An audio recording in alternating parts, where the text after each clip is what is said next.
ሰላም እግዚአብሔር ቤተሰቦች ከማህበረ ቅዱሳን ቴሌቪዥን የዕለቱን አጫጭር መረጃዎች ይዘንላችሁ ቀርበናል። የባህር ዳር ሀገረ ስብከት 73 ደቀ መዛሙርትን አስመረቀ።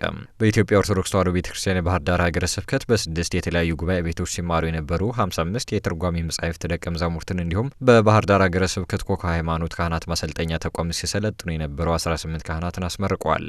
በፈለገ ሊቃውንት ጉባኤ ቤት 3 የብሉይ ኪዳን ትርጓሜ ደቀ መዛሙርት እንዲሁም በመንበረ መንግስት ቤዛዊት ማርያም 17 የሐዲስ ኪዳን ትርጓሜ ደቀ መዛሙርት፣ በደብረ ልዕልና በዓታ ለማርያም 6 የሐዲሳትና 1 የብሉያት ትርጓሜ ደቀ መዛሙርት ተመርቀዋል። በተጨማሪም በደብረ ቅዱሳን አቡነ ገብረ መንፈስ ቅዱስ 6 የሐዲስ ኪዳን ትርጓሜ፣ በምስራቅ ፀሐይ ሐዲሱ ሚካኤል 5 የሐዲስ ኪዳን ትርጓሜ እንዲሁም 4 የብሉይ ኪዳን 3 የፍትሐ ነገሥት ትርጓሜ ደቀ መዛሙርት ተመርቀዋል። በደብረ ጽዮን ሰላም አርጊዮ ማርያም 10 የሐዲስ ኪዳን ትርጓሜ መጻሕፍት ደቀ መዛሙርት የተመረቁ ሲሆን በባህር ዳር ሀገረ ስብከት ኮካ ሃይማኖት የካህናት ማሰልጠኛ ተቋም ለ6 ወራት ሲሰለጥኑ የነበሩ 18 ካህናትም ተመርቀዋል። መረጃው የባህር ዳር ሀገረ ስብከት ሚዲያ ነው። ምእመናን ከጭንቀትና ከተስፋ መቁረጥ እንዲወጡ የሚያስችሉ ስራዎችን መስራት እንደሚገባ ተጠቆመ።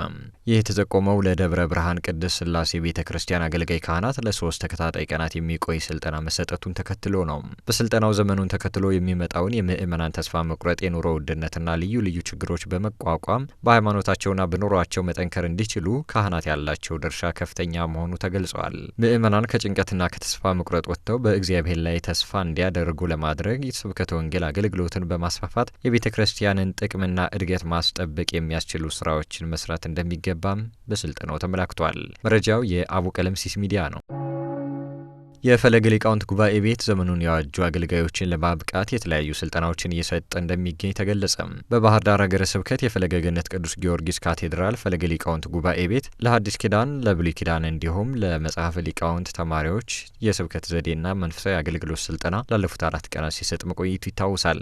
ስልጠናው ተማሪዎቹ የሐዲስ ኪዳን፣ የብሉይ ኪዳንና የመጽሐፍተ ሊቃውንት ትምህርቶችን ከስብከት አገልግሎት ጋር በማያያዝ የተሟላ ግንዛቤ እንዲኖራቸው ለማድረግ ያለመ ሲሆን ተማሪዎቹ የተማሩት የቅዱሳት መጻሕፍትና የቤተ ክርስቲያንን እውቀት በመጠቀም ለምእመናን ትክክለኛና ተደራሽ የወንጌል አገልግሎትን እንዲያቀርቡ ለማስቻል ያለመ ነው ተብሏል። መረጃው የፈለገ ገነት ሚዲያ ነው። ለዕለቱ ያዝንላችሁ አጫጭር መረጃዎች የእስካሁኖቹን ይመስሉ ነበር። ከቀሪ ጣቢያችን መሰናዶዎች ጋር መልካም ቆይታ።